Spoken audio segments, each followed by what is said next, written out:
Hey everyone, my name is Jeff and I'm here to chat with you about time management. If you are anything like me, then you are a student who's probably juggling school and maybe an internship and maybe a job or two. Plus you're trying to do things on the side, like actually like have a social life, be engaged in hobbies, maybe some extracurricular activities, and it can get real stressful trying to manage all of these things. So today we're going to chat about some tips that should be able to help you out. The first tip that I have for you is to keep everything in one place. So if you're somebody, you've got a wall calendar, you've got a Google Calendar on your phone, you've got you're checking Blackboard for your announcement list. It's great that all of these things are working for you, but generally if you can combine all of these into one place, it's going to make it a lot less stressful because you're going to be able to see everything that's going on that week. So you'd be able to have your school schedule, your work schedule, your social schedule, all of these things in one place that works for you. If you want that to be, in an actual agenda book or in an online calendar, that's totally up to you. But we do encourage that you have your entire schedule in one place. The next tip we have for you is to focus on a week at a time. If you look at your Monday through Sunday or however you want to divide your week, then you will be able to prioritize what you need to do that week. So you can start with creating a list of the things that absolutely have to get done. First, looking at the really high priority stuff, then the middle priority stuff, then the low priority stuff. One way I like to do that is I think to myself, is this an important assignment? And is it due this week? If the answer to both of those questions is yes, then that is a high priority assignment. If the answer to one of those two questions is yes, either yes, it's an important assignment, or yes, it's due this week, then that becomes a mid priority. If it's not so important and it's not due this week, that's low priority. Also, schedule time for studying. When you're looking at your week-long calendar, go ahead and identify the spots where you have free time available. And I would encourage you to schedule some of that time out for studying and for homework. Because the thing is, if you don't make time for studying and you don't make time for homework, then you're not going to have time for studying and you're not going to have time for homework. So, yeah, go ahead and use these times that are available in your schedule to study, to work on upcoming assignments, things like that. Next up is to take timed breaks.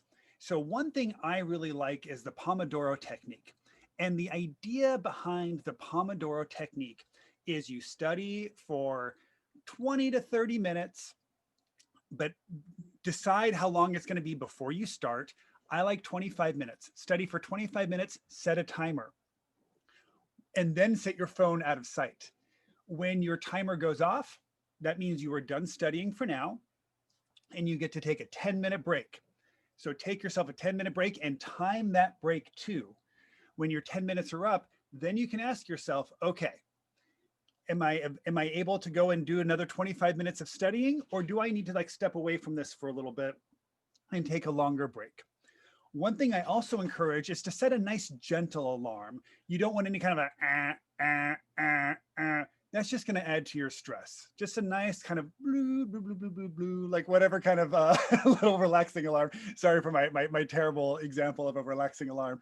But you know what I'm saying. Pick something that's nice and gentle and isn't going to just add to your stress as you are going through this. And I just want to add that taking breaks is an essential part of the process. You are not being lazy. You're not procrastinating. Breaks are essential because this is when you are recharging your brain. It's when you're relaxing.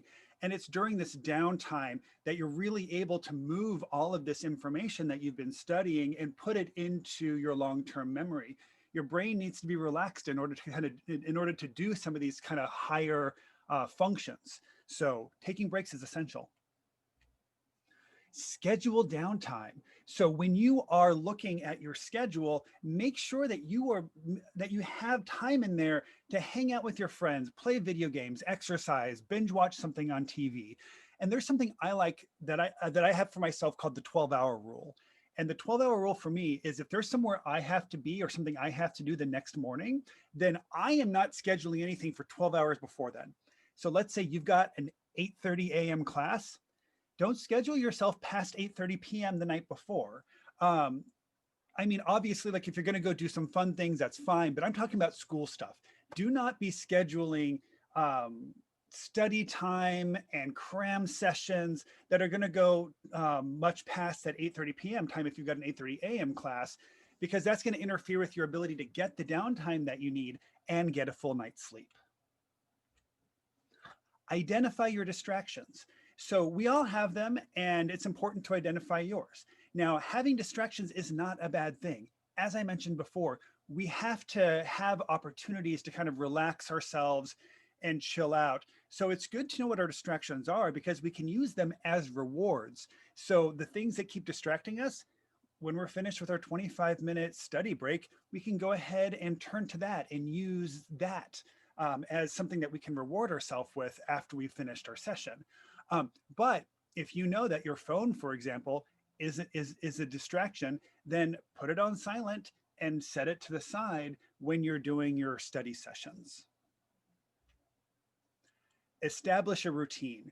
So here's the thing is if you get in the habit of doing these things, if you've got, Thursdays from 2 p.m. to 4 p.m., you are always studying your calculus class, then that's going to be something that when the next Thursday rolls around, you're not even have to think about it because you're always doing it. So it's going to just become a habit. It's going to become a routine. So once you've been doing these things for a few weeks, it'll start to feel like your new normal, and it won't feel like it's such a challenge. Learning to say no thanks. So some of us are really overbooked because we have a hard time saying no to new things, whether that is saying no to people asking us out to go do some kind of a fun social activity, but also maybe work is asking for you to take on some new responsibilities. Or there's some extracurricular activity that somebody's like, hey, would you like to become the secretary of our club? And it's great to say yes to as many things as you really want to, but also know it's okay to say no, because right now, a lot of us are incredibly busy with all the things we have going on. And it's important for us to know what our boundaries are, because more than anything, we have to take care of ourselves. So be kind and be flexible with yourself. It's real easy to get overwhelmed. Know your limits, use your social support, give yourself plenty of time. So in the spirit of being flexible, one of the things that I like to talk about is like, yes, we are scheduling all this time for ourselves for studying, for homework, um, but it's also important to know that we all have limits and we all need to be flexible with ourselves. And what I need today might be different than what I need tomorrow or what I needed yesterday. So perhaps some days we'll find, you know what, like actually, I'm feeling like I can really study more today. I'm going to go ahead and study for an extra hour. But it's also fine if it's the opposite. And by the way, excuse me, my cat just hopped in my lap. But but it's also the opposite is also true. So if you find that normally you have no problem studying for those 2 hours on a Thursday, but this week it just feels like you just don't have it in you today, that's fine. Then give yourself, just do it for 1 hour. Be flexible with yourself and don't look at this as a failure. Just we're different every day and every week. Our needs change. And my final tip is to make you your own number one priority. Be selflessly selfish. And that means you need to prioritize all of these things above anything else. A full night's sleep, regular meals, a shower a day, clean clothes. These are the kind of things that when we are super busy, it's real easy to be like, you know what? I don't need I can live on 4 hours of sleep today. I can skip dinner, I'll shower when I get back from the exam. It's really easy to set these things aside and not prioritize them. But when you get a full night's sleep and you've had a healthy meal and you are freshly showered and your teeth are brushed and you're wearing clean clothes, um, you are able to show up for yourself in a way that you're not able to when you are letting these things kind of fall behind. And bonus tip, go ahead and reach out to the coaching department and set up an appointment. If you would like to do that, you can do that by logging into Starfish via your CampusNet account. You can click on the home link in the upper left-hand corner. From there, you will see the My Success Network button along the left side. And then you can see Academic Success Coaching. Click on that link and go to Schedule Appointment. From there, you can go ahead and set up an appointment with any of us, and we would be happy to chat with you and give you some more tips on how to make your experience at CSU even more successful. All right, thank you and have a great day.